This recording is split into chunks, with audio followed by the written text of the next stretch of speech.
the agenda was of the Secret Service during that time, and evidence that they were working in collusion with a cabal, a sort of a private cabal representing the interests of would-be competitors. That was Dr. Douglas Jackson.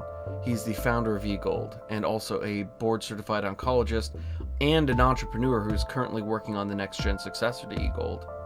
Now, a lot of Bitcoiners have heard about Egold, but not too many actually know the inside story, and we're going to cover everything from his past and what led up to him getting this idea to what is actually happening now, all the way through the trial, everything. So I think you guys are going to really enjoy this episode. Thank you so much for listening, and enjoy the show.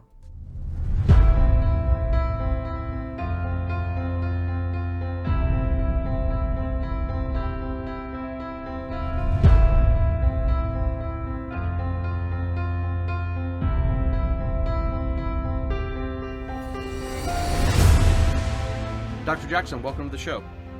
Well, thank you, Dustin. It's a real pleasure. And I mean, we're going to be talking about Egold, and really the story of everything that went on is a real fascinating one, and really integral to the the history of Bitcoin and kind of the context of the the world surrounding it at its creation. As well as just the history of alternative currencies in general. But really, before we delve into that story, I would really like to hear about your own story. How your ideologies and thinking had developed over the years. What inspired you to do this? Since it really kind of provides like a real good context for what followed. Well, that really takes me down memory lane, because one of the problems is that the origins of this was quite a long time ago, and so I have relatively faint recollection of the early years, but what I can say is that probably the very beginning of all this was back in 1994. There was an article by Thomas Sowell, I think, in Forbes on the 50th anniversary of Friedrich Hayek's Road to Serfdom. And the article was so compelling, so interesting, that I set out to find a copy of the book, which wasn't at Barnes & Noble. And what I ended up doing was I found it at a sort of a libertarian bookstore in San Francisco called Laissez-Faire Books. So I ordered that book. They also sent along their sort of catalog of titles. And I suppose what happened was I sort of had a temporary fascination with libertarian notions, started to read some of the canon of libertarian thought. But before long, like it struck me right around that time, it didn't take long to realize that money seemed to be a really critical focus of the sort of balance between state and individual. But there was other events that were occurring at the time too. Now, in the meanwhile, this was when I was still practicing medicine. I'd gone into private practice in 1992, was really enjoying rapid growth in the practice, and that was my full-time job. It never had any intention that I would do some other type of a career. But then events occurred in 1996 that made me feel like a sort of a duty to try to accomplish something in terms of money and payments. The main thing that happened that year, which I thought was an epochal type of change, this was when the internet was first becoming like a commercially viable phenomenon. Like this was about the year that eBay came out. I think Amazon started to appear around this time. And the thing that really transformed the internet into a commercial platform was when there was the possibility of having secure browsers.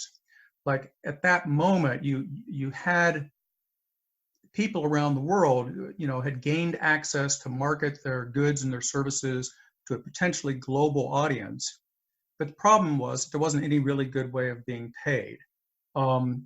the thing that happened in 1996 that was so striking, of course, was when Netscape had come out with, I think it was version 2 of SSL, so that it was now possible to have a secure browser.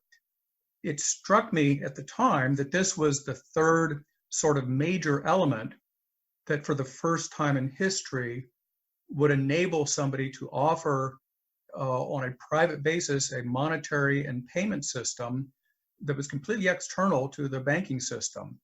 Because the other two ingredients have been around for a while. Like, to do something like that, you have to have, of course, massive computation ability so that you don't have an army of scribes sitting there updating ledgers. But you also have to have considerable data storage. Both of those things have become possible with the advent of low-cost computing. But the missing thing was that communications piece, to be able to securely communicate payment instructions, payment notifications, and to be able to send reports and things like balances and so forth. So when that became possible, it struck me that, like, this is a whole new thing. And so in a sense, what I had set out to do, I mean, there was a twofold side to the sort of mission. One was very much a financial inclusion type thing, that since the only payment mechanism essentially at the time was credit cards, most sellers of goods really didn't have the ability to access that. They didn't have established credit. Some of them didn't even have bank accounts. Merchant credit card accounts were required established credit, and they were also quite expensive. So I was concerned about that. So from the payments standpoint, what I wanted to do was to make it possible for anybody in the world that had internet access to receive payments online that would settle immediately with finality at very, very low cost. Now, to do the payments aspect, though, there was also a monetary side. But this fit in with all the sort of little libertarian infatuation that I had at the time, in that I felt like, A, I had the need for some sort of a medium of exchange, which would be the thing that conveyed value from payer to recipient. But B, I felt like governments were not doing an especially good job of stewards of this really vital economic thing, this thing that's almost that many people regard as a public good, which is some sort of money. So my concern with money was that I felt like the history for the last few hundred years of credit cycles that would often end up leading to real world disruptions and in some cases wars, the much of that stemmed from the discretionary nature of money.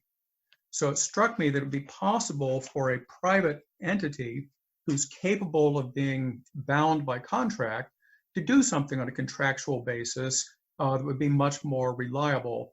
But then the other need that I had was, if I'm going to offer a medium of exchange, I wanted to offer the same sort of freedom from default risk as government money. In other words, the same sort of freedom from default risk if you had if you had an account at a government central bank, which of course none of us are allowed to have, or if you had cash. Now, the challenge for achieving that freedom from default risk was, if you're a government, there you can simply claim the sort of guarantee of the state, the idea of full faith and credit of the associated sovereign. Well, I didn't have a state behind me, and instead I had to rely on the strength of the balance sheet. Now, to do that, like if I was backing the money with, let's say, bank deposits, well, all I was doing was inheriting whatever default risk or problems stem from bank deposits and going one step even more derivative. That wouldn't have been a satisfactory solution. So taking a cue from government central banks, and in particular from the Fed, like if you look at the way the Fed and the Treasury, U.S. Treasury, tabulate and list their reserve assets, there's only 4 things that they count as offering, the sort of cash-like freedom from financial risk that would allow them to be classified as a reserve asset. So those four things are their reserve position with the International Monetary Fund, their holdings of SDRs, which is a special token that only generates within the IMF. They might have balances at a foreign central bank, or they might have gold. So of the four of those, the only one that was accessible to me, of course, was gold. But it had several advantages to use as a reserve asset anyway. One of them being there was a very well-established existing infrastructure that had been refined over the previous decades and practically a century to meet the needs of government central banks and international gold banks. And that was something called a good delivery system. So it was a system with infrastructure that attended to everything from, how you would know gold was genuine and secure ways of housing it. And it was a very low cost type of a thing that I could access, hopefully on a wholesale basis. Of course, the other nice thing about it was that people around the world had rather a sort of a long-standing cultural affinity for gold as a store of value. And so it's not like we'd have to convince anybody of the value of the underlying reserves. Now, the fact that we did use gold and it was called Egold, this did lead to some confusion because it would cause many people to think that it was some sort of a gold thing, that we were gold bugs or this was some sort of an investment. So we had to take pains to point out, no, this isn't an investment. If you're looking to try to speculate on price movements in gold, go do that in the futures market or someplace else. In fact, if you're holding a balance of our money, if anything, it's a negative investment. It's a wasting asset because we assessed an account maintenance fee such that, and at that time it was about 1% per annum. So it was like a negative interest type of an account. But anyway, I as we talk, I'm sorry, you'll find that I'm not good at short answers, and I might tend to ramble. So let me pass it back to you for where you want me to focus. No, that's absolutely no problem at all. People, I think, are kind of topically aware of Egold, and more so just as kind of a bit of a footnote as far as if you're in the Bitcoin space, because it is brought up quite often that as Satoshi was releasing this is in the same time frame that a lot of the legal issues were going on, which we'll get into and kind of dispel some myths about that. But a lot of people, I think, just don't know the entire story, and think that, or a lot of us think that one of the reasons that he decided to remain anonymous and design it in certain ways was specifically because I think of what he saw as lessons learned, and as far as for the views that state actors will take on attempts to create alternative currencies to their own as competition. So I think that your story, your life is a really important piece of history as we continue to move forward. So feel free to take as much time as you feel you need to tell this. Well, I think the linkage though that you just raised, I think it's important to focus on that, because I would assert that there's an actual cause and effect element that's going on here. Like if we go back to the beginning, like the mid-90s, it was somewhat similar to the present time in that the cypherpunks at that time were highly regarded, and the particular thing they were enamored with at that time, of course, was eCash, like David Chaum's anonymous digital cash, or somewhat anonymous. Like at that time, if you would see it on the cover of financial publications or even U.S. News and World Report, or like there was a Wired article where his name is cited more than 50 times. And everybody believed that time that like financial cryptography, and in particular digital cash, was the future of money. when I conceived of my ideas in 1996, I disagreed. And in fact, on one of the forums that was sort of closely allied with the cypherpunks mailing list, one of the lists maintained by Robert Hettinger, I'd even posted started a thread called Debunking eCash. And I made the point there that I felt that the world had changed in 1996, that the emergence of secure browsers had invalidated a major reason for people to bother with the wallet that was required to use DigiCash. So when I said this, of course, this evoked a lot of cypherpunk gnashing of teeth and the usual sort of chorus of "you just don't get it" and so forth. But the fact is, within about 18 months of Egold going online, DigiCash was defunct. You know, they were gone, having burned through more than 20 million bucks of other people's money.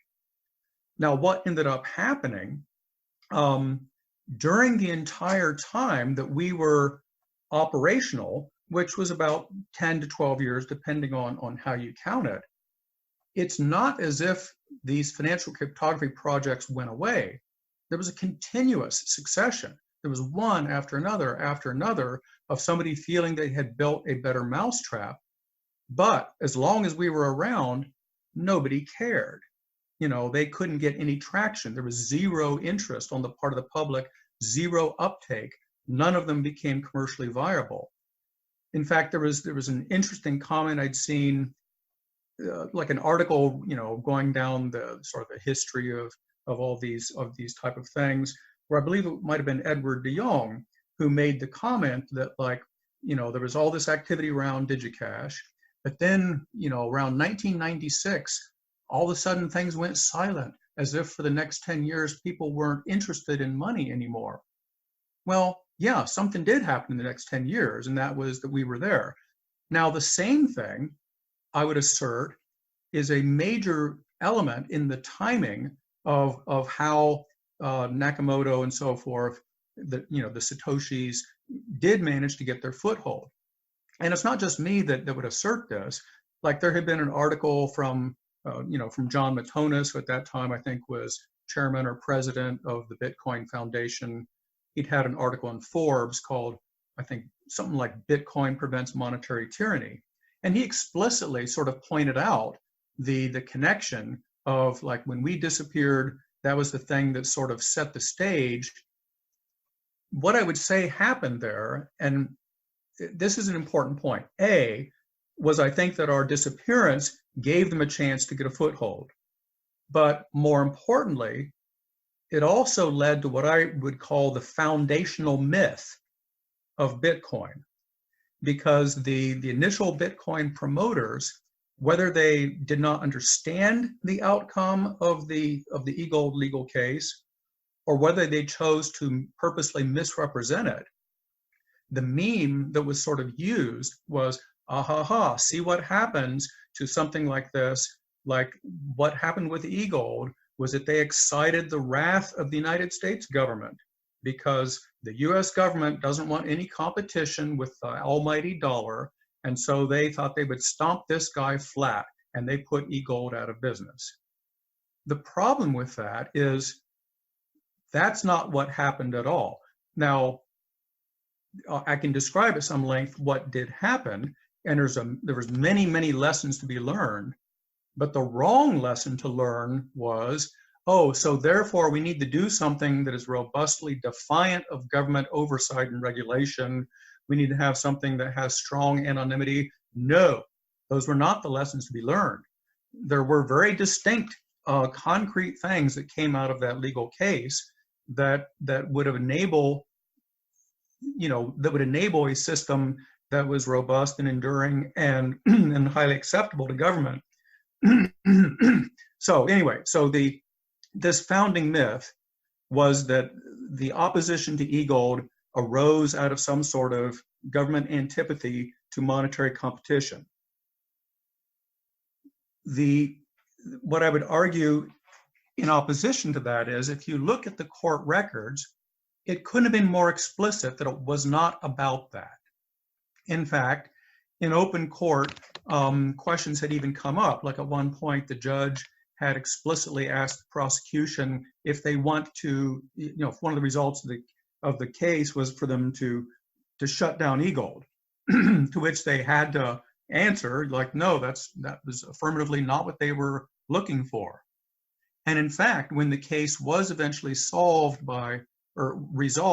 on the basis of a plea agreement, the judge went out of her way to make some very, very remarkable type of statements to make it clear, like saying things such as that the system conceptually is not illegal. And in fact, if you look at the plea agreement itself, or at the sentencing, or at the sentencing memo, here you had a set of charges where the federal sentencing guidelines for these would have called for a period of incarceration of more than a decade and multi-million-dollar fines. Instead, the judge opted for a sentence of no incarceration, house arrest with electronic monitoring for 6 months. But essentially what I was sentenced to do was to continue to run these companies and to bring them back online as licensed and regulated financial institutions. Like she explicitly said, quote, since there is no reason to shut down Egold and GNSR and every reason to have them come into legal compliance, a sentence of incarceration for Dr. Jackson would be counterproductive. I mean, do you see the contrast there between this notion of, oh no, they don't want privately issued money, versus the fact that, like, no, they provided me a blueprint of exactly what I would need to do, to come back online. Like they provided finally, for the first time, legal clarity of what it would take to operate Egold as a licensed financial institution in the United States. So, I think that's one of the more important things we can dispel. Well, I want to go through the legal issues a little bit in more detail here, but I was wondering if we could actually roll back just a little bit, and because you talked about the lead up and the reasons that you wanted to start Egold, but can we go back maybe to just the very beginning? How you got started and how Egold specifically, I guess, worked from, kind of in the nuts and bolts. What were people buying? What did they get with their purchase? And, things like the backing and all that kind of stuff, and how you basically created this network of, you had a digital representation of that asset, but you also had physical assets tied to that digital representation that the customer would have. I mean, how could they use it and all these sorts of things? Good. Let me just describe sort of like the last question of how somebody would use it. We had a website. Somebody would come to the website and they would essentially create an account on the system, which consisted of providing contact information, identifying information, and then that gave them the ability. Unfortunately, this was a naive thing on our part, like one of our mistakes, that essentially immediately gave them full permissions on the system.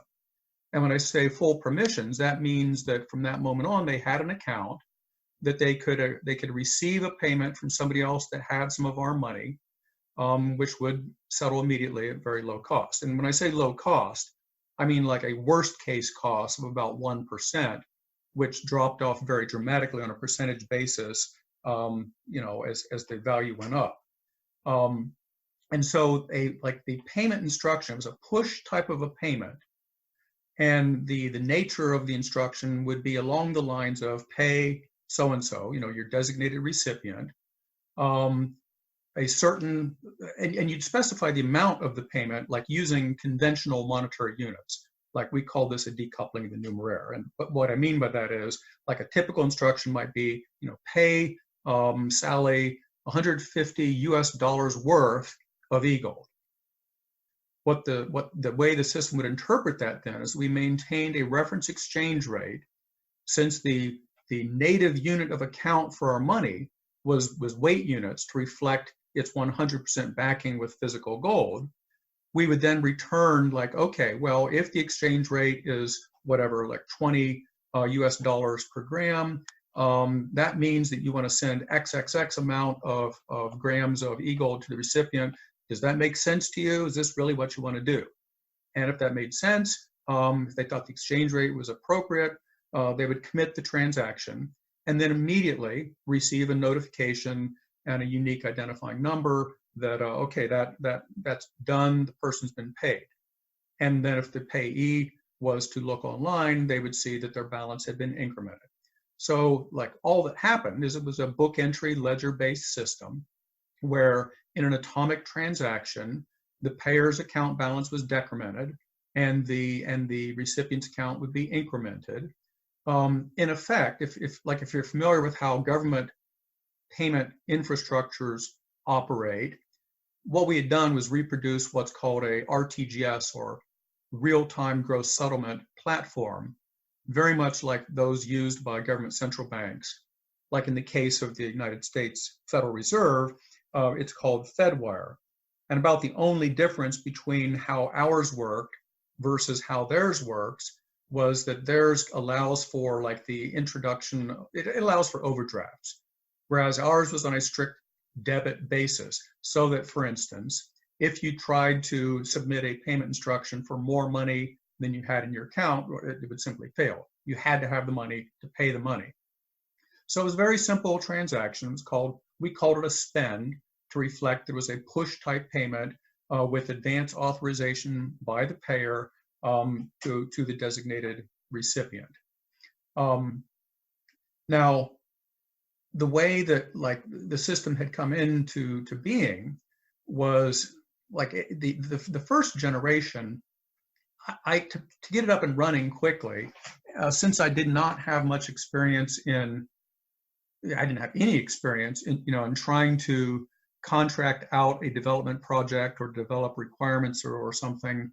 I worked with a developer to do sort of like the web bits and form submits and so forth, and then just sort of did the back end of it myself, which it's kind of amazing that it wasn't worse than it was, because I'm not a programmer. I sort of just in time learned how to do enough programming to put together sort of the back end transaction processing mechanism.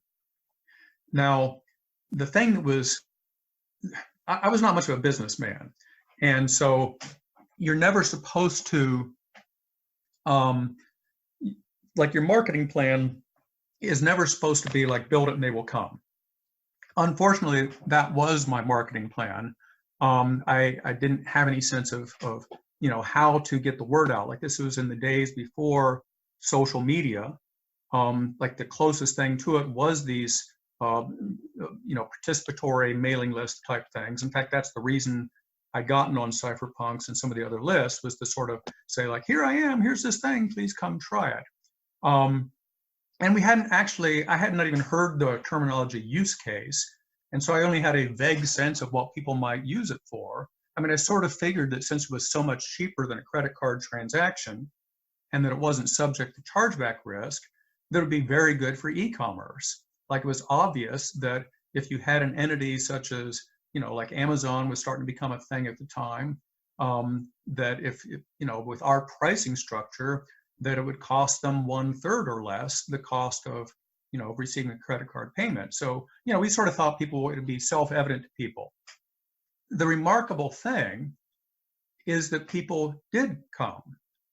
Now, I mean, I did also try like some print ads in 1998, like probably some of the dumbest, most impenetrable print ads ever done were the ads that I had done in 1998.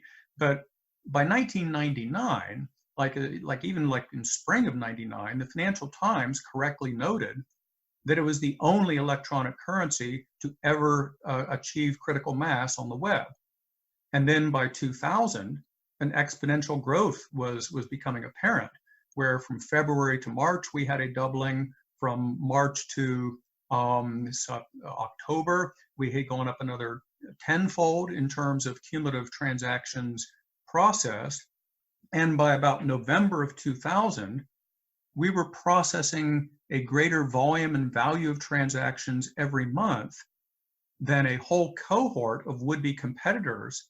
Because I should say, when I say this cohort of would-be competitors, this was around the time of the dot-com bubble. And there were tons of people trying to do alternative payment schemes. There was, and they were very well financed. Like, I could identify like Beams and Flues and Cybercash and Mondex, and then a little bit later there was Peppercoin. Of course, there was DigiCash.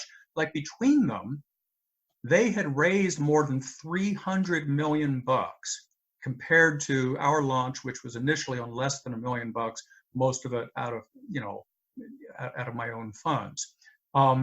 So back to November of 2000, we were processing more per month at that point than all of those would-be competitors had combined cumulatively. That is the entire course of their existence. And so something was going right. The thing that was going right related to the network effect. Like like sometimes when I describe or try to describe the way Egold worked to economists, they're hung up on the idea that, well, it's like it's a foreign currency, so you'd have to sandwich it between these currency exchanges. And they imagine the transaction to be something like, well, you start with dollars, and then I'm going to obtain some of this through a currency exchange transaction. Then I'm going to transfer it to somebody, and then they're going to exchange it for local currency. And it's like, nope, that wasn't our transaction. Our transaction was a push from somebody that got the money to somebody that they're sending it to, period, end of story.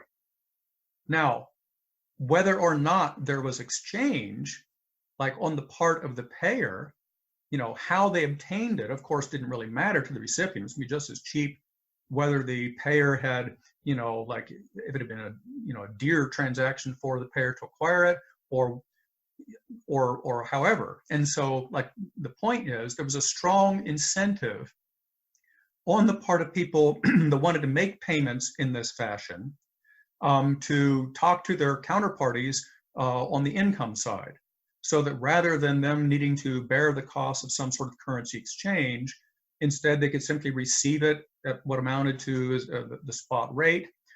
The same thing happened on the recipient side, where if somebody had incoming Egold and they didn't want to exchange it for local currency, they would talk to the people on their expense side. Like if it was a business, talk to their employers or the employees, or talk to their vendors and suppliers. Or if it was an individual, to talk to like the landlord or the neighbors or the grocer down the street or whoever. And it was the customers who were reaching out to engage with other customers that was leading to this sort of an exponential effect. Now, the other thing that was happening that was so remarkable was, although our uptake initially for e-commerce was rather disappointing, what did seem to happen was that people recognized the advantages of Egold for international remittances, like in particular, like for guest worker remittances, because there's many countries where people will work abroad to generate income in a more affluent country, and then a substantial proportion of that will be sent to the family back home. So we first, anecdotally discovered that this was a pattern, and it turned into sort of like one of the major drivers for the internationalization. We had customers in virtually every country on Earth, and there was sufficient popularity. Like, for instance, like we only, for the first many years, only had an English language website. And so there was a phenomenon that cropped up where you would see people that had translated our website on their own nickel into a variety of languages, whether it was, Hindi or Chinese or Russian, you name it, just to facilitate their efforts to get, like people that they knew to sign up for the system. I mean, I don't know if anything like that's ever happened before or since. Now, with this pattern of growth, by 2000, let's say late 2005, early 2006, we'd gotten up to the point where we were processing a transaction volume of 3 billion US dollar equivalent per annum. And our gold reserves had reached the point where they'd passed the official reserves backing the Mexican peso or the Canadian dollar. And so, there was this pretty substantial uptake of the system.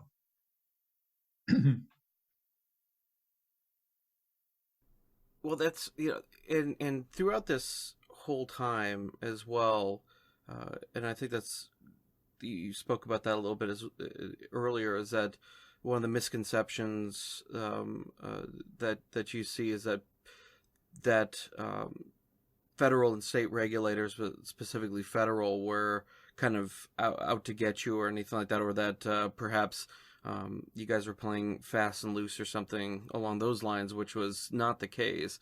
And from a lot of the reading that I've done in your accounts that you've published, as well as third-hand accounts of everything, is you guys were working very closely with regulators and government agencies to make sure everything was on the up and up, and that you were, crossing every T and dotting every I. No, we were doing some dumb things though too. Oh, okay. I'm afraid. Like the fatal flaw, like in the category of if only I knew then what I know now. We should have at the very beginning, or at least as early as possible, changed from our wrong-headed notion. Like it was too easy to get an account. Like we shouldn't. It's not appropriate to give somebody full permissions on a system. All the conventional things that banks do, we didn't really see the point. We thought that the reason banks and so forth did all of that customer, identity verification and due diligence and so forth, we thought that was because they have to, because in essence, all remote payment systems that are administered by banks are based on credit. And so they had to know who people were so that they wouldn't be left holding the bag, if somebody did something defaulted on some sort of a credit type of obligation. What we didn't understand, like the thing that we did do, we did cooperate with law enforcement. Like the very first time that we became aware of somebody doing something that appeared suspicious was in 1999. And so right out of the box, we'd established, like a working relationship with law enforcement. And that grew to include many, many agencies all around the world. Like, for instance, if it was an international law enforcement type of request, rather than necessarily waiting for things to come through government to government channels, we would honor a request from a lawful request from foreign law enforcement, very readily. So we worked with, like the London Metropolitan Police, I guess you call them Scotland Yard, with law enforcement agencies in the UK, in France, Russia, like Egypt, all over the place, Nigeria. And so, over maybe up by 2005, when we were first sort of attacked by the government, I think we had complied with over 1,000 subpoenas, worked, in cooperation for all those investigations, and we'd really developed sophisticated mechanisms, for like detection, investigation, interdiction. Like this evolved and evolved and evolved until it became, I think, I could argue, probably the strongest sort of investigative capability of any payment system. But here's the mistake. What we should have been doing from the very beginning was doing the conventional things of a robust universal customer identification program, and then doing risk-based due diligence to understand like people's intended usage of the system, or especially in the case of a business, what the nature of their business was. And then in the case of certain entities that were higher risk, like financial institutions or you name it, to do enhanced due diligence, like all the things that are the stock and trade of a robust AML, anti-money laundering program. Those would have been a great idea. I think we would have probably grown faster. But more importantly, like we learned a great deal about the bad things that people will do. and came to realize, like, it's not enough to catch the bad guys, which we were good at, but taking that knowledge of how people act, which enables you to do a good risk assessment, it's possible to prevent it in the first place. And that's really what you need, for purposes of reputation and so forth. We'd still be around, and I would dare say the blockchain bubble, the phenomenon probably never would have occurred had we understood that. And it seems like a lot of the issues of where you just illustrated as far as for letting people have full permissions and a lot of the lessons that you learned, it from what I could read of the story, it seems like you had about 5 years of basically kind of relative freedom in your growth at the federal level, but that kind of 9/11 and the Patriot Act really kind of changed a lot of that, given that they reclassified different assets and different ways of operating, and who sends what money or who sends what to whom as being a money transmitters versus there was a much different description of that and regulated aspect of that prior to, where you guys really didn't fall under that per se.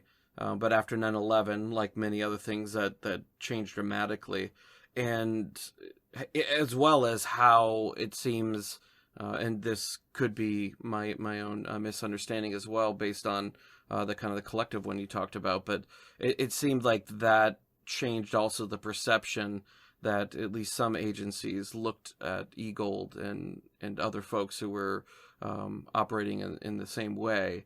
If you could, I don't know if you mind kind of going over your perceptions of the difference between pre 9/11 and post with your operations. Yeah, no, it's an excellent question.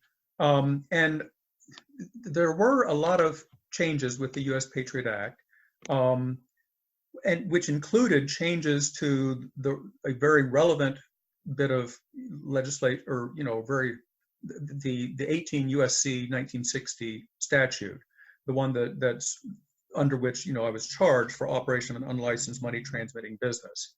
I made the mistake of interpreting the language of it myself, and to me it seemed very clear that what they had in mind was money transmitting in sort of the spirit of like how a traditional remittance or money transmitting business did it, like a Western Union or a MoneyGram type of thing, where there's where there's actual cash that's being exchanged over the counter, and this type of thing. The thing that I did not understand was that it was practically impossible actually to know if you were a money transmitting business. In fact, I didn't really come to grasp this until after about a year after our case was completed that it really sank in. And in fact, unbeknownst to us, even at the time that we were going through the case, like the sort of the leading expert on that law in Treasury had published an analysis of our case, which neither we nor the court were aware of, and pointed out a great deal of ambiguity in the law, like pointing out that there's 4 different statutes where you had to try to piece together how they related to each other, but it was sufficiently iffy that like he had concluded that it was impossible for an attorney to even advise a client as to whether they were in compliance with the law. On the other hand, though, there were attorneys that actually worked in this field of law for clients in businesses that might have been so classified. And what was understood there was that, yeah, it is confusing, but a money transmitting business is a subset of a money services business. And money services businesses are regulated by the states. There's a registration at the federal level with FinCEN, but in terms of licensing and actual regulation, that's done by the states. And the only way to know if you are a money transmitting business, practically speaking, is to approach every state where you might have customers and get a determination as to whether license is required or not. That was the thing that, oh my goodness, I wish we had known that. But it was also something that sort of came out of the Patriot Act. Now, the actual provisions, once they were interpreted by the judge in our case, they're not bad provisions. They're pretty common sense. Like people think of, oh, these things are so intrusive, and yeah, there's no doubt that it makes the onboarding of customers less convenient for the customer and much more expensive, for the provider. But on the other hand, who on earth wants bad guys in their system? It's poison. Like it's a loser's game. Like, especially in a case like us, where like for several years we had topped out the transaction fee where it could never go any higher than the equivalent of I think $2. And so it's like, why on earth, would you want to be too exposed to the risk of somebody doing something heinous when the most you could make from a transaction was $2? I mean, it would be, it made no sense. So anyway, yeah, Patriot Act, to our detriment, of course, they also did jack up the sort of federal sentencing guidelines for these type of things, and that certainly stung us. But with better legal counsel at the time, we would have simply known to comply and to re-engineer the system. And we also had tried to do some of that re-engineering. I mean, as early as 2000, we had developed requirements for what we called the valid user project, which was going to be sort of a federated identity type of a thing, where if people were to go through the effort of validating their identity to us, to then offer a sort of a reusable thing that they could, use that same validated identity on other sites. Unfortunately, we weren't able to marshal the resources to like pull the trigger on that, because, like pretty much throughout our entire existence, we were undercapitalized. And it resulted in, our day-to-day existence being kind of like a scramble to deal with the mortal threat du jour. And it did make it very hard to set aside money for some of the proactive type of things that we needed to do. So like that valid user thing, it ended up getting shelved. Because we had 3 periods where like we got into exponential growth in 2000. Then we stumbled, partly because of our tech at the time couldn't handle the throughput, and transactions began to time out. All kinds of bad things happened, and that caused new potential competitors to appear. So boom, that growth curve was over and things fell back. Then when we sort of stopped stumbling over our own feet, by 2003, it went exponential again, to a higher high that made the first exponential look like a blip. But that was about the time then that people victimizing users of online payment systems, that's when they really hit their stride. When things like phishing or putting up counterfeit sites with similar URLs, like this hit everybody, hit us, it hit PayPal, and there was sort of a collapse in trust in online payment systems. So a second time, we fell back down. And each one of these times it fell, we had to put money into like fixing the technical deficiencies or fixing security protocols. But then finally, the third time we went exponential in 2005. Oh my goodness, it was awesome. Like the exponent for the exponential, or if you looked at like a 6-month sliding sort of figure, the exponent was going up exponentially. I mean, and finally we were able to set aside, we marshaled the funds for a more refined and extended valid user. We were on the verge of going to contract with a provider in India that was very good at like banking software and so forth, where it looked better to buy than to build. Ironically, with the first asset seizure that occurred in December 2005, they took the money that we'd finally been able to set aside for that project, which, I don't know, just one of the ironies of the time. But again, I probably have Oh, digressed away from your question. no. It's great. You mentioned PayPal and as well as people doing illegal things and also bad, which doesn't necessarily always overlap, but illegal is never anything that you want to be associated with. But that is one of the reasons that so many arrows were kind of fired in your direction. I think was this concern, especially post 9/11, of people using alternative payment networks to be able to move funds. And this is the same thing that Bitcoin contends with, PayPal, any digital value transfer system contends with. And you also mentioned, hacking of user systems and kind of phishing scams, but this was not anything that was unique to Egold. I mean, PayPal and even you see banks paying out billions of dollars in fines for money laundering and all these kinds of things. But why do you think that Egold got, it seems like, a lot more scrutiny?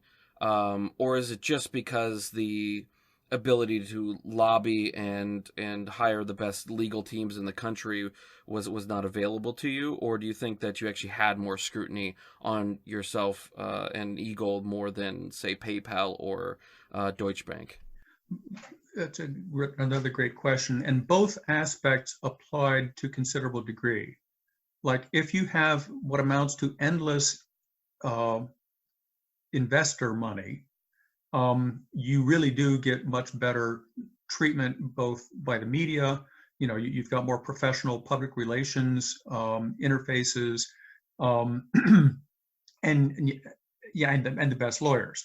And so, like a company like PayPal, they had burned through 270 million bucks of investor money before they ever went cash flow positive.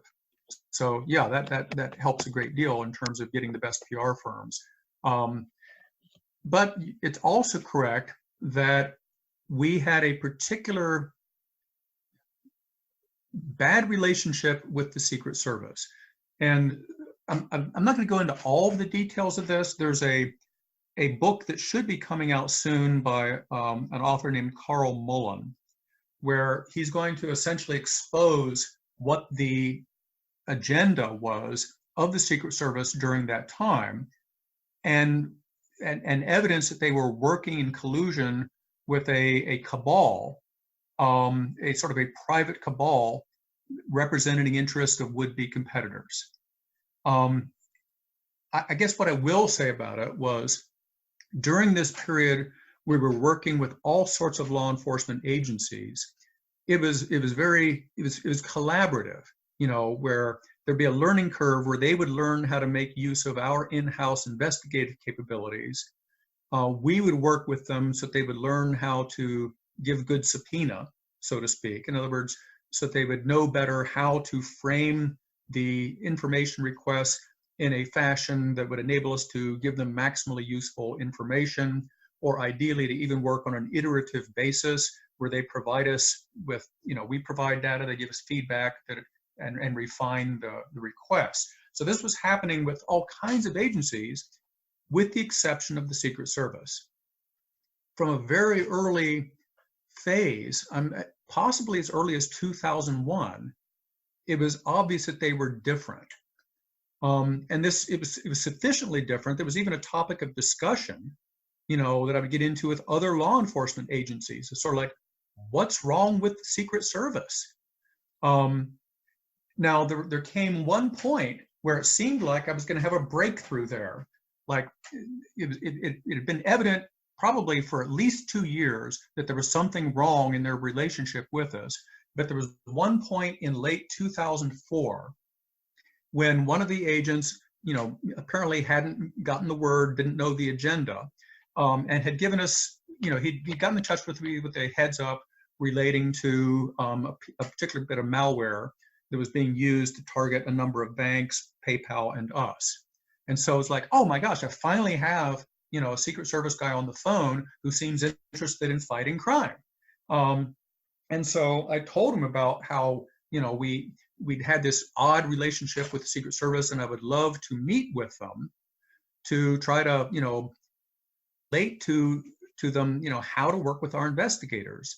And so we set up a thing where I was going to come to DC and meet not only with some of the senior Secret Service people, but they were also going to bring in like legal or law enforcement representatives based in DC from the UK, from Australian Federal Police, and so forth. And then I also had invited, knowing this was going to happen, there was a particular DOJ attorney who had published something where I felt it was very misinformed, that I wanted to bring in the loop also, so to get understand, more realistically what we were all about, what our capabilities were. So this was all scheduled up, but then I guess what happened when the guy went to walk through a travel voucher, to pay for my trip to DC, it got squelched. Like in essence, like whoever was supposed to authorize the travel voucher, said like, what? We don't talk to Egold. They're the bad guys. And it's like, huh? And it was gone. Now I ended up going to DC anyway in January of 2005, at the time originally scheduled for the meeting, and I was turned away at the door. It's like, hello, can you meet with me anyway? And no, so yeah, the Secret Service was pretty bizarre, and I commiserated on this, like for instance, with people from, I remember specifically discussing it with the head of the Australian High-Tech Crime Center, talking about it with the Russian Interior Ministry, Department Q, I think it was Department Q, and with other law enforcement agencies. And the sort of view that I was getting back from them was that the Secret Service was kind of dysfunctional, that they didn't like to work with them either. That they would do things like, if they got wind of a case that some other agency was doing, they might swoop in and make premature arrests, even if it destroyed, like a long-running operation that was designed to try to get to, like the higher ups and some sort of thing. Like there was a New York Times article where, a law enforcement agent for another agency described how they would swoop in and pop the get the low-hanging fruit that was easy to pop, even if it ended up messing up an investigation. So yeah, there's a lot more that's known about how this sort of relationship between what I call a cabal and the Secret Service came into being. And it's like when this is eventually understood, I think the wrong people got a bad reputation out of this, namely us.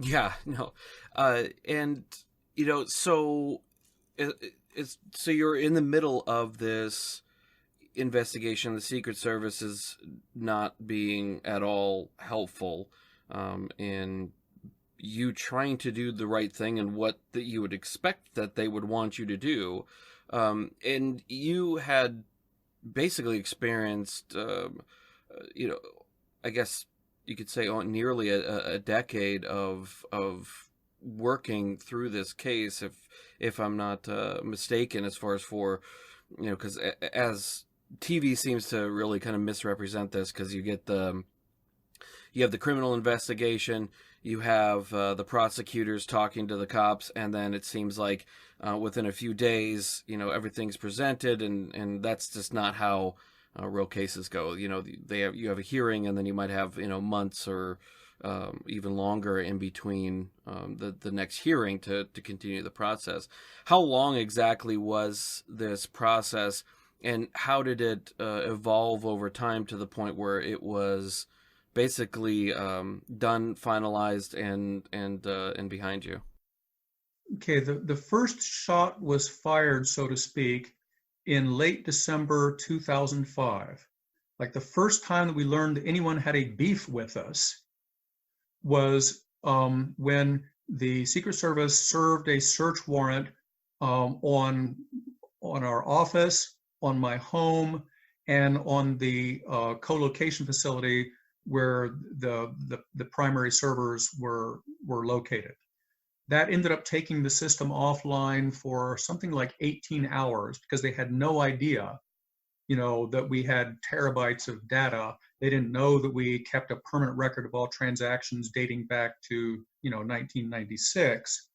And that was accompanied then, we discovered a few days later, by a seizure of all the balances of our affiliated exchange service, which was called OmniPay. Okay, so that was the first event. Because it was such an unusual event, like it turns out that the judge who had granted the search warrant or the seizure warrant, the magistrate judge, had grave concerns that something was fishy about the request. And so we had sought to get an emergency hearing before that judge, which happened like just a couple of days later. And it's rather remarkable hearing. Like there's a transcript of it available online, where he sort of like with very early on in the proceedings says like, I was afraid this day would come. I thought there was something fishy about this request. In fact, it sounded so fishy that I, like the allegations of probable cause, that I insisted that blah, blah, blah, come back and give it to me in writing. But then he came back and gave it to me in writing, and I put it in an envelope and it's under seal. And so, and he made it sound like you guys were like running a child pornography ring, or that you were operating, like clandestinely.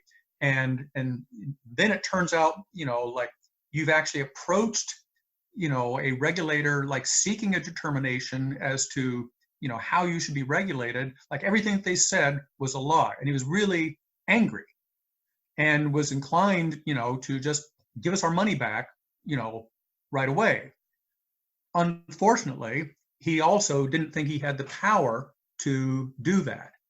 And our attorneys representing us at that point weren't fast enough on their feet to give the argument of, oh, yes, you do have the power. Every judge has the power to undo whatever they've done in the first place. So what happened then, okay, if you don't know much about like asset seizures, it's a two-stage type of thing. First, they take all of your stuff, and you can't really do anything about it until a forfeiture case is filed. And so the forfeiture case is the thing that would allow them to keep it, and it's when you're allowed to contest it.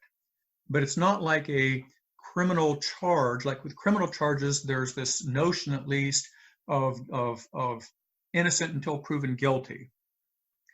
Forfeiture law doesn't work that way. It dates back to admiralty law from like the realm of Queen Anne hundreds of years ago, where the idea was if they can seize it on the high seas, the burden of proof is on the person that it was taken from to prove that it's like innocent. Now, normally there's a space of several months between the seizure and then the subsequent filing of a forfeiture action. In this case, though, since it appeared that the judge, as soon as he got his wits about him, was going to give our money back, they filed the forfeiture action that night. So that money was gone. So then for about the next year, and this is where bad legal advice came in and so forth, the appropriate response, had we only known, was, despite the fact of being falsely accused, of being smeared in the press, the appropriate response that a normal financial institution does when that occurs is to approach the government and say, oh, you're right, we're terrible, oh my gosh, oh, and to, to sort of tug on the forelock and to say, what can we do, to make this go away? And that's when you then negotiate a deferred prosecution agreement. Well, we didn't know that. We thought since they had lied and since they were the bad guys, that we should vigorously defend it. And that that ha ha ha, weren't they going to be embarrassed, when they realized, that they were duped into doing this thing in the first place. But that's not really how the system works. So over the next year, in 2006, a grand jury was convened. And again, stupidly, we thought, ha ha ha, boy, they're going to get their comeuppance now because they're going to have witnesses that clue them in, that, rather than us being some shadowy organization, we're one of the more effective crime fighting entities out there. But that's not how a grand jury works either. And so, to our surprise, which shouldn't have been to our surprise, but to our surprise, about a year after the initial asset seizure, let's say it's December 2006 at this point.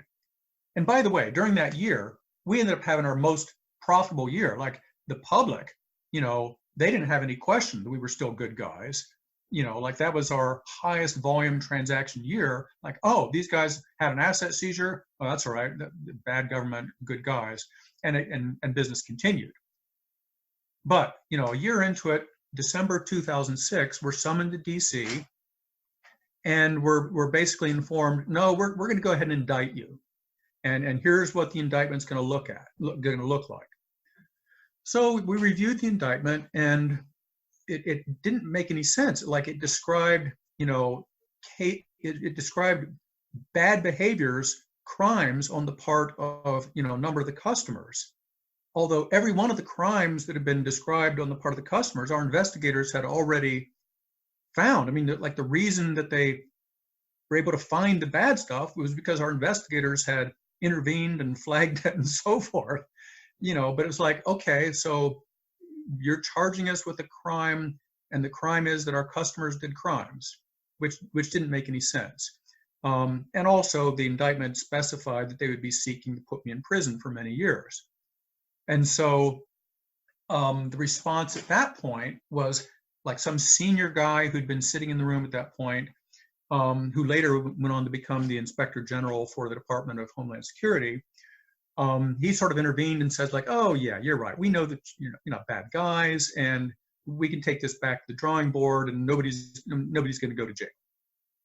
So I thought, oh great, finally it's over. Somebody, a grown-up was in the room, and there's going to be some sense to this thing. But then about 6 weeks later, they come back and basically, no, nothing had changed. The indictment, they indicated they were, let me think I think we got the word that they weren't planning to change anything. And when we our lawyers were like, why, what's going on? You said this, that, and the other. The response was, it's out of my hands. This comes down from the highest levels. So apparently at that point, DOJ was deciding to close ranks, with their rather rogue law enforcement agency. Well, then we forgot about it again. But then the next step, so we'd had an asset seizure December 05. Then in April 2007, that's when two things happened. There are three things. We were indicted. There was an additional massive asset seizure. And there was also a post-indictment restraining order, or PIRO, that was put out. Now, the first asset seizure had simply taken all the money from the US bank accounts of our affiliated exchange service. And that was crippling, but we survived it. The second one was they took all of the Egold of both the entity that was the issuer of Egold Limited, and also of the exchange service, a much greater quantity of value, in addition to seizing the balances of the largest currency exchangers who made a market between Egold and conventional money. Now, we had to execute, it's kind of weird, we had to execute this seizure on ourselves, so like here were the bad guys who are being deputized to seize our own Egold, and also the Egold, altogether was maybe 20 million bucks worth of Egold that was seized. Moreover, we were required to, rather than turning it over in the form of Egold, to exchange it for US dollars and to give them the US dollar amount. So, we're also being deputized to perform, a pretty massive currency exchange operation. So all of this we did. And from then on, it was a matter of a criminal defense. As the criminal case got underway, our goal was to try to bring evidence into court to sort of bring the judge up to speed as to the facts of the case. Now, let me sort of give you a little background on how the legal system works. There's two phases of a criminal case. There's sort of like what you could call the motions phase or the motions practice, where there's a whole lot of paper going back and forth, motions being filed by the parties. But there's no evidence, there's no facts, there's no possibility to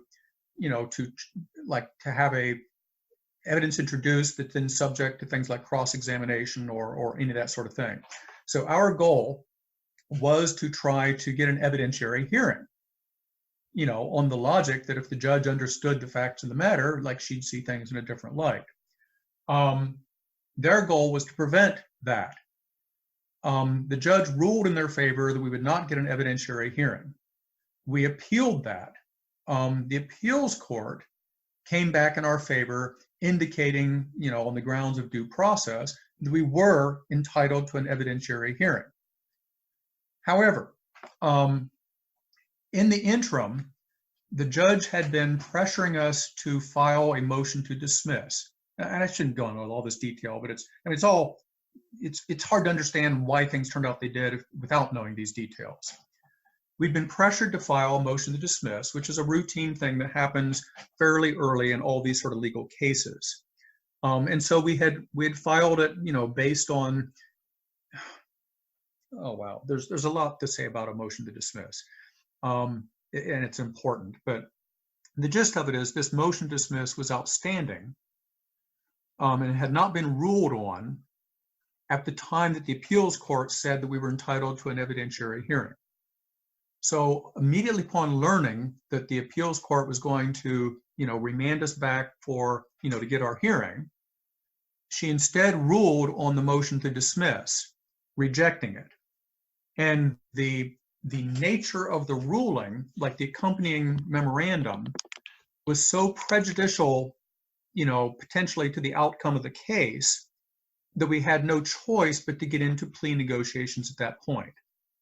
Like, I guess let me try to clarify this, although anyone that's listening to this, I'm surely putting them to sleep.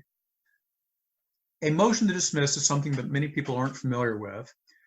It's almost like a strange stylized dance, like a minuet or something, where the logic of it is that it has to be based on assumed facts.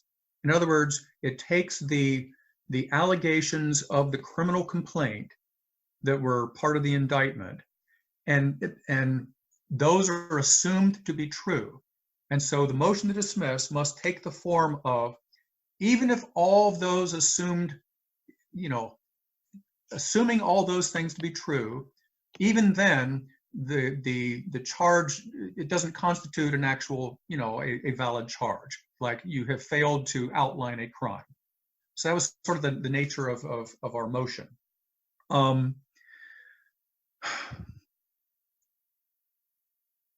So anyway, when the rejection of it was sufficiently vehement that our concern was, let's say that you get into a trial situation where you now need to argue that, well, actually those assumed facts that were in this statement of offense, they're not correct. Like, here's the actual situation. Here's the way things really are. Like, it misrepresented the nature, like the business operations and the structure, the institutional arrangements, the transaction model. It represented fundamental things, that are important to understand about the company. The risk is that, having already ruled in that fashion, that the judge might not entertain, that argument, and would simply, essentially not allow you to introduce the appropriate evidence at that time. So between that risk, and then there's another risk that we became aware of at the time. And between these two things, this is why everybody pleads guilty, in the United States and most other countries, well, around the world and throughout history. In the US, the reason everybody pleads guilty is a combination of two factors. I think I mentioned that the federal sentencing guidelines, especially since the US Patriot Act, but even outside of that, tend to be so draconian, so life ruining, that you would have to be kind of crazy, to take your chances in court, because your life is over if you lose. But then that's paired with another thing that hardly anybody knows about, and it's called the doctrine of relevant conduct. The doctrine of relevant conduct was something that was originally done for, like if you had an organized crime ring, or somebody where, like an Al Capone type, where everybody knows that, he might have murdered people, but everyone's afraid to come forward and testify on that. But you finally manage to get him, for spitting on the sidewalk. Well, if he's convicted on any charge, you could then sentence him as if he'd been found guilty on all of the charges. And so it's for that reason that everyone's charged with multiple things. And in particular, in the case of a white-collar crime, everybody gets some sort of a money laundering charge thrown in. Now, so the risk is, let's say, for instance, you have a half dozen charges against you. The jury looks at us like, oh, they throw them all out. But then they feel like, oh, well, that poor prosecutor, like, I hate to send her home empty-handed. She seems so nice. Maybe we could find them guilty of this one little arcane-sounding licensing thing that, doesn't even sound like a crime. I mean, that couldn't hurt these nice defendants too much, and it would at least, help to, give the prosecutor a little something for all her efforts. If that were to occur, you can then be charged, as if you've been found guilty of all the crimes. So for that reason, nobody, unless they've got nothing to lose, is going to go into the phase where there's evidence and where the thing of like guilty or innocent until proven guilty, that's when that would finally kick in. I thought it was kind of worthwhile to maybe go into that to sort of explain, because people don't understand, and of course TV and cop shows don't help in this either. But the fundamental question is like, well, if you didn't do anything wrong, why'd you plead guilty?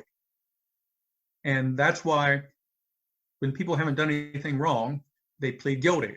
Just like, in the show trials in Soviet, in Stalin times, everybody pleads guilty, where you think like, well, why didn't they stand up in court and say, my confession was coerced, or they threatened to kill my family, or whatever? It's just structured in a way where it's the fix is in, and you're going to do what they want. Well, I wanted to ask you, I mean, do you mind getting a little personal at all, or? No, it's fair game. Whatever you. I mean, if it's something too uncomfortable. Yeah, no. No. I was just wondering how this affected you, personally, and in terms of family or your peers from your previous career as an oncologist, and I guess the reputational risk, because I imagine having your home and business searched under a warrant would be extremely jarring, and the threats that are being thrown around as far as for the maximum sentencing, if they decide to push for that, would cause a lot of anxiety in most people, not to mention, the obligations of the business and the feelings of obligations towards investors and trying to, do the right thing throughout all this. I imagine it's just an immense amount of stress, and especially, this is not a 2 weeks and now it's over, we can put it behind us and laugh about it later. This is something that is just kind of this cloud that's following you for years. Well, I mean, there's certainly the personally distressing aspects. I mean, there's no question, like, that marriage ended about a year later. I'd been married for 31 years, and, that surely was a factor there. But the bigger thing was, I still had what I regarded as a duty to create this beneficial system. But in the meanwhile, I had a lot of customers where their money was tied up with us. So what happened next was, well, at least we now had a blueprint for how we could get back into business. What we didn't understand was there was a catch-22, that the fact that we had pled guilty made us unlicensable. So, I'm basically sentenced to go get a license and resume operations, but the fact that I'd pled guilty made us unlicensable. So it then became an urgent thing of, well, let's unwind the whole system and give value back to people. Like, I guess we would have to liquidate the gold reserves and pay people out in dollars. Well, then we were advised by counsel that, no, you can't give people their money back. If you give people their money back, you will have violated the terms of your parole and engaged again in unlawful operation of a money transmitting business. So then we get into this pickle of, okay, we can't resume operations and we're not allowed to give people their money back. So what we did was we had no recourse but to reapproach the government and say, hey, you got us into this mess. We now need for you to be, the middleman, to, you be the middleman that disperses this money back to our customers. Well, that process turned into another travesty, because here's the problem. Approaching the DOJ, where we think we're just going to deal with them as the middleman, from their standpoint, they're working for their client. So they re-engage the Secret Service as their client.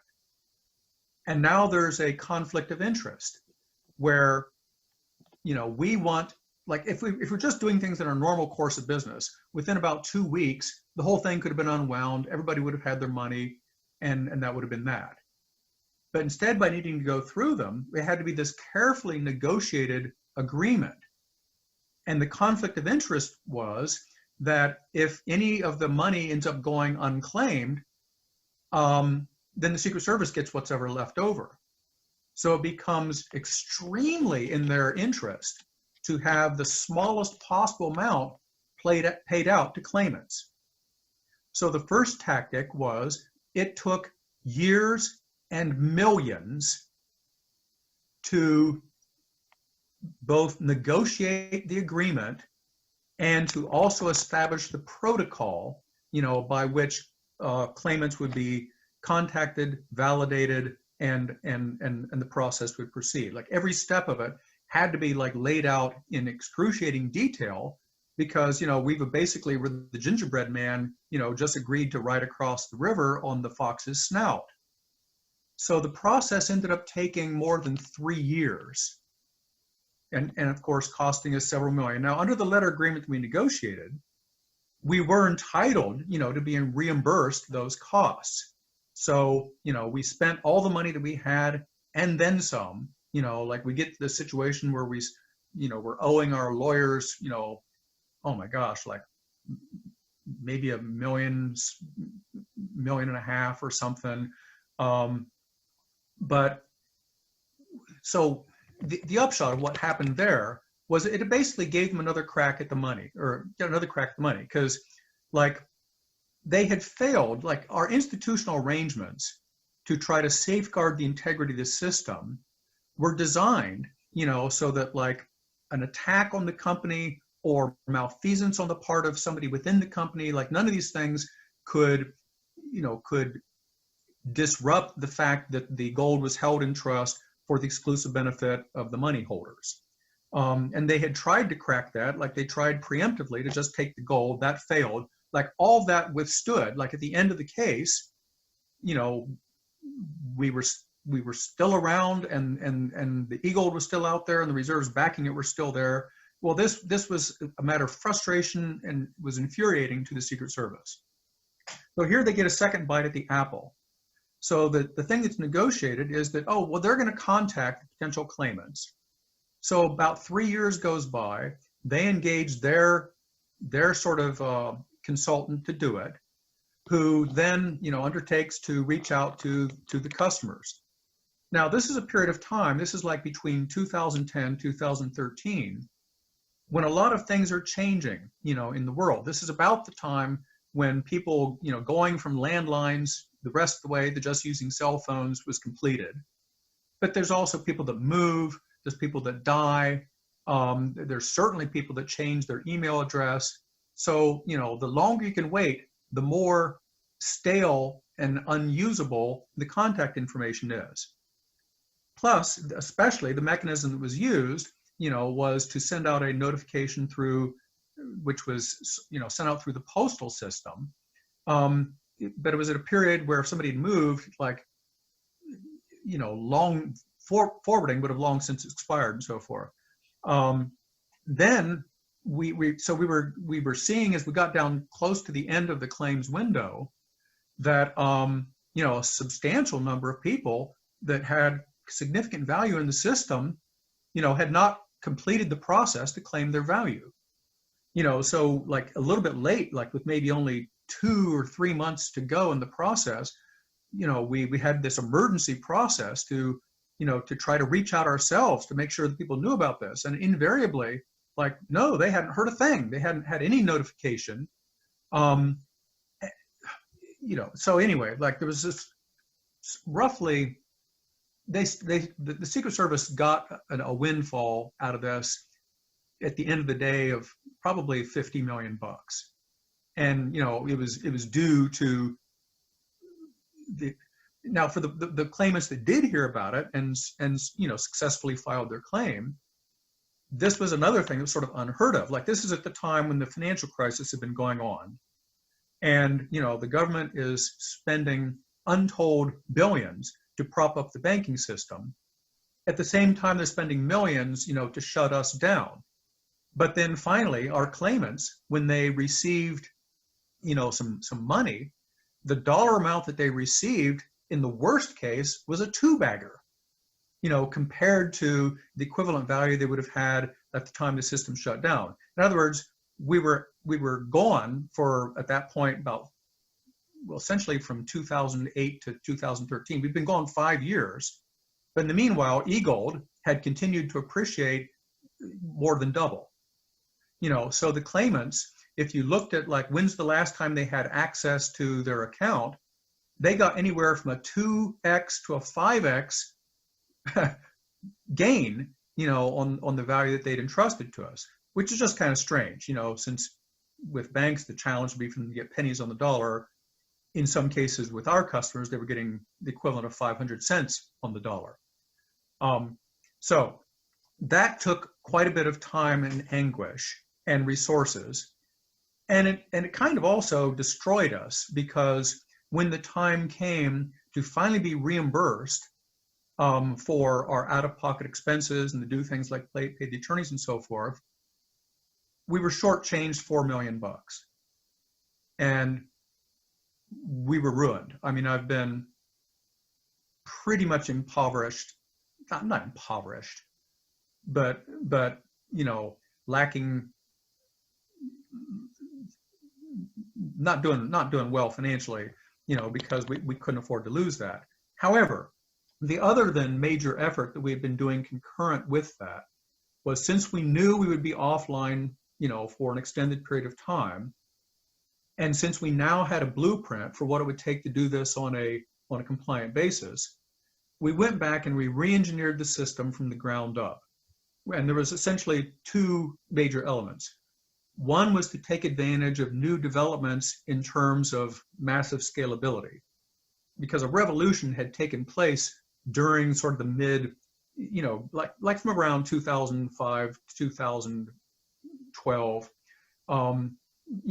by entities such as Amazon and so forth, that would give them the capability, if need be, of handling every transaction of every person in the world, if there was a need for it. So we wanted to redo the tech to basically implement those same sort of elements, but to also integrate, a very well-conceived anti-money laundering and also other compliance elements like complaint handling and so forth into the system. So yeah, we rebuilt it from the ground up, taking advantage of all the lessons learned. Since we weren't allowed to operate it, when we still had money, we had subsidized the formation of a third party that we were going to license the IP to, and then eventually sell it outright, conditional on them raising adequate capital. So on our nickel, that company was formed and organized, and also undertook to, get the legal clearances. And so this successor to Egold, with the exact same business model, the same institutional arrangements, that was knowing, that where the regulators knew it had been designed by the same people and financed by us. Well, it ended up getting, either licenses or determinations that license was not required in 36 US states. But before they could get out of like their most basic alpha, it was clear that they'd failed to raise enough money and we had to pull the plug on that. So what I've done since that time is I've witnessed what I regard as a lost decade, of unprecedented malinvestment and rampant criminality.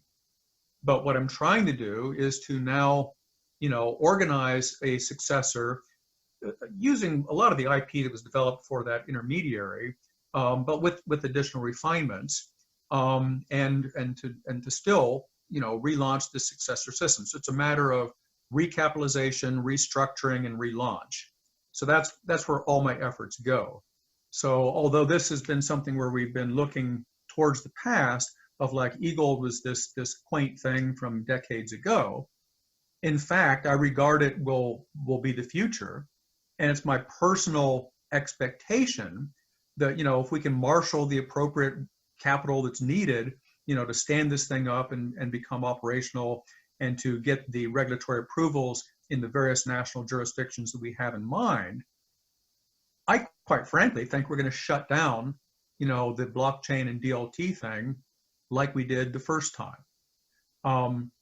Because fundamentally, people think that there's been a lot of progress, with all this frenzied attention, with these, more than 6,000 cryptocurrencies that are out there, with these more than 200,000 ERC tokens that are circulating on the Ethereum platform.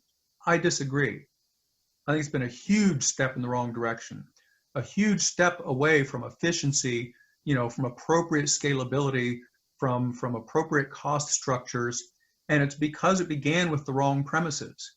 It began with this premise, just like the cypherpunks in the 1990s, of, oh, here's this really clever technical gimmick. Why, that's obviously good. Now let's backfill to come up with some rationale for it. And just as that was the case in the Satoshi Nakamoto, his initial disclosure of Bitcoin, where it was like this, where, I mean, we could talk about like the only sort of, use case or need that he even bothered to describe was ridiculous. But since that time, there's been all this effort on the part of this community to first, move away from actual blockchain. So you've got all these companies that raised money under the auspices of, oh yeah, we're a blockchain play, that, know that if they want to have anything decent, they've got to like stop doing the blocks, stop doing the cipher block chaining, and so there's been this migration towards the private networks and distributed ledger technology and so forth. But even then, having started in the wrong place with the wrong premises, they can't evolve away from it. Like they're still stuck with the other ludicrous, meme of the whole notion, which is this idea of you don't want to have a centralized thing, and you need to have some sort of a consensus model. And it's that consensus thing that I think is possibly the fundamental conceit, that will make it easy to kind of like shut the whole thing down if we can come online with something that's coherent and systematic and that solves the problems that need to be solved. And how close do you think that you are actually to being able to relaunch this, the new Egold? It's pretty much a matter of capital. Like while we're working on the capital raise, we're doing the other critical bit as it relates to lining up what you can think of as ecosystem partners, and also getting an appropriate understanding with central banks and regulators in the target jurisdictions. And so, we continue to make progress in those areas, but to make the mayor run, I need to raise money. And the challenge, with that has been twofold. There's been the fact of, well, it is off-putting to people to see that I'm a convicted felon. I mean, but there's been this ubiquitous belief in what I call, the cool kids' new clothes. Like there's this combination of thinking like, well, if all these smart people, savvy venture firms and everybody else think that this is the future, who am I, to think that there must be that the naysayer might be correct. Nobody would possibly trust their own judgment, for the guy who says, nope, they're all doing it wrong. This is how you do it right. That takes a lot of confidence on somebody's part to go against the crowd, because then you run the risk of the just like, ha ha ha, you just don't get it. You just don't understand the beauty and perfection and sublimity of blockchain and so forth. Although I'm perceiving that there's sort of a sea change that's happening right now. Like I've had, like for instance, that the debunking blockchain paper that I sent you a copy of, I'm getting more and more like confessions from really tech savvy people of like, I can't disagree with you there. And there's almost like there's a positive correlation where it's like the more knowledgeable somebody is on the software engineering and the network architectures, where they're more likely to say, to agree that like, no, I can't disagree with your critique of, the lack of viability of these schemes. Well, I will post that paper. I'll let the listeners, read and digest and make that decision for themselves. As far as and on top of that as well, how can people get a hold of you or kind of follow what you're doing to be able to engage with you, perhaps if they wish to try and attempt to change your mind? We're sort of in stealth mode. Like, Okay. I'd be happy to engage with a potential investor, but the reason we don't have up a website and why I haven't updated like my bettermoney.com blog in probably 4 years is that I don't want to give away what amounts to secret sauce, because there are, like, the secret sauce relates to primarily our integration with the existing financial system. There are some very, very interesting new developments that sort of extend the capabilities of the first generation system, which was strictly P2P, RTGS, and external to the banking system. There's some interesting new elements. Now, so I guess if somebody wanted to get in touch, like if you go to globalstandard.money, I think we just have a redirect on that takes you over to the old bettermoney.com blog. But then the bettermoney.com blog does have contact information. I will say, and I'm sort of, like, I'm lazy. And so you probably noticed if you glance through that debunking paper, although it's about maybe 50, the first 50 pages of it, I suppose, are pretty close to production quality. I never finished it. And my excuse for not finishing it, but actually my real rationale was I was getting into this, what I regarded as the solution. And again, I'm sort of afraid to go into too much detail. I mean, many of these elements have been hidden in plain sight now for 15 or 20 years, which I'll just make one quick comment there. And I'm sorry, I've probably overstepped. This has gone on way too long, I suppose. But No, not at all. There is one point to make. Like, a funny thing is, there are people that have tried or think they have replicated or duplicated what Egold did. Like, there's this whole genre, for instance, of people who like, oh, let's put gold on the blockchain kind of thing, where it's like, but even before that, like, there was, would-be competitors to Egold that even after they had driven us from the market, nobody was ever able to attract usage as a payment system, like none of these gold ones. And so it is kind of strange that, like, even though we have been shy about disclosing some of our principles, it has kind of remained hidden in plain sight. And so, like, another phenomenon of that right now is this there's this fingernails on the chalkboard term that when I hear it, I just cringe, of stable coins, where there's so many memes that are sort of wrapped up in the premises of anyone that would regard stablecoin as like a positive of name. But anyway, like there's people that would think, oh, well, wasn't Egold like a stablecoin? And I'm here to say, no. Like there's anything that goes by that name contains at least 3 structural elements that essentially assure, that it will never be adopted as a large-scale payment system for routine use. And probably none of the companies are going to be commercially viable.